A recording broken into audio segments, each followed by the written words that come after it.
Row 18, plot 20. Hey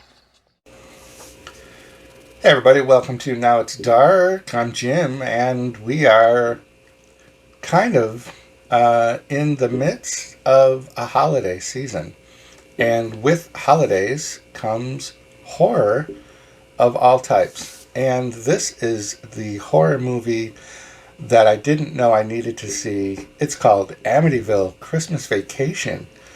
Um, this was on TUBI. I found it by accident, but then once I saw it, I think I remember somebody mentioning it.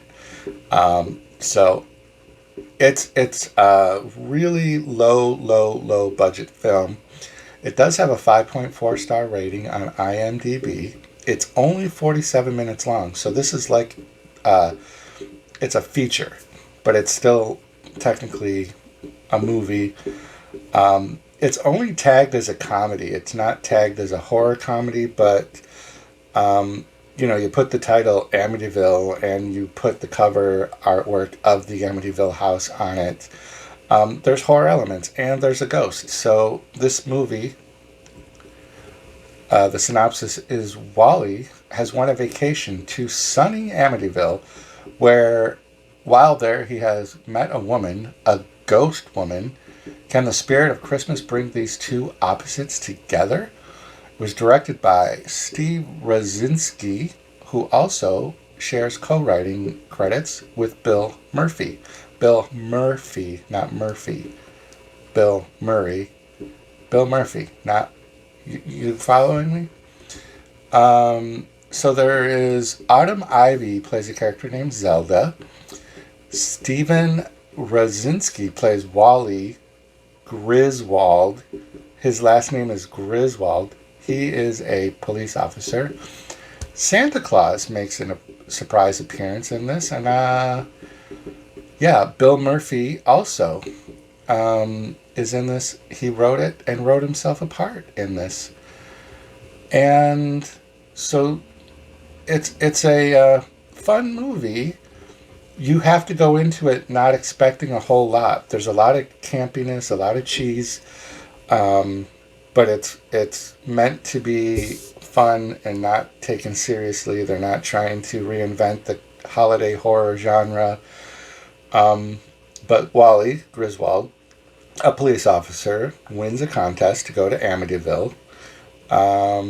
So we get a very long packing comedy routine montage video where it's just clips of him packing and putting things into a suitcase that should be more than full, but he keeps adding things into it. I can appreciate that comedy routine. I've seen it before. It's a kind of a fun classic comedy routine. He did, though, like his lack of acting experience did show through a little bit, though, because he did look at the camera, but he looked at the camera in a way that we do when we're filming ourselves on like our phone. We look to see if we're still in frame. We look at the camera to see, if what I'm putting into the suitcase is all on frame. He just did it a few times. So he gets to Amityville, and he gets to that house, the Amityville house, right? And they do a swerve on us, and he's like, that house looks evil. That house looks like evil things have happened there. It's a good thing I'm staying at this house over here. And he was staying like next door, like they had a neighbor.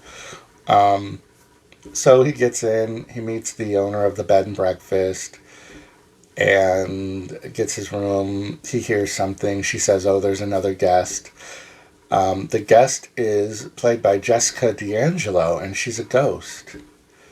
And there's a bunch of puns and over-the-top, tongue-in-cheek kind of comedy things of him kind of enjoying himself, relaxing, eating ice cream, whatever. The ghost tries to... she doesn't necessarily try to kill him, but they have an encounter. He sees that she's bleeding and wants to help. Nobody's ever helped me before, she says. you're nice. And they, they have a little back and forth. They go on a date, which is, again, it's a thing because she can't be seen because she's a ghost, except for by people that she wants to be visible to, which is him. So they go outside and they're doing date stuff. So there's now a musical date montage. And there's such drastic inconsistencies with the weather. Like there's no snow in certain locations and then there's snow in other locations. You kind of got to look past that, I guess. They're just trying to build the silly date montage is basically what it is. So the ghost, Jessica D'Angelo, which is also a callback to the Christmas Vacation from National Lampoon, besides Griswold. She is kind of like torn between what is she supposed to be doing now, because her purpose for being in that house is to kill the guests. So she reaches out to a ghost advisor, and Zelda, the ghost counselor, who Zelda was played by Autumn Ivy, who may have a small fan following. She did look recognizable enough that I did look her up, and she's got a few credits. So then the owner of the house sees that Wally has not been killed yet. So she's very concerned with why the ghost is now not killing. So she calls Creighton Spool, who is a famous ghost hunter trapper, and they do the silliest gag to trap the ghost. And so he traps her in a dog crate and takes her away. Wally tries to find her, and he does, and then they have a moment in the house where they embrace and they have a big beautiful kiss, and she comes back to life. She comes into normal looking person, and then we get a surprise appearance by Santa Claus, who says, "Oh, there's this ghost presence in this house, and I'm going to take care of it." And he blips her away. And Wally's like, "Whoa, why can't I ever have anything good? Or, why can't I be happy?" And Santa Claus is like, "And Wally, that was your Christmas present." And then he bips himself out. And that's basically it. But if you stay through the credits, there is an end credits scene. So for all of you cat lovers out there, there's an end credits scene. But again, this was a very fast, tongue-in-cheek movie, and it's really tagged as a comedy.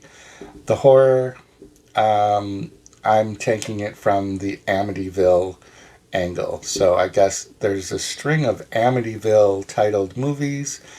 So this falls in line with that, and it's just a 47-minute kind of tongue-in-cheek. You gotta have fun with it and take it for what it is. But that's my review. It's on TUBI, so maybe next Tuesday you can watch this on TUBI. And have a great afternoon, everybody. So have your dream. Go on and sing your song. There's nothing wrong with singing out of tune. If people laugh and say your dream can never be, just think of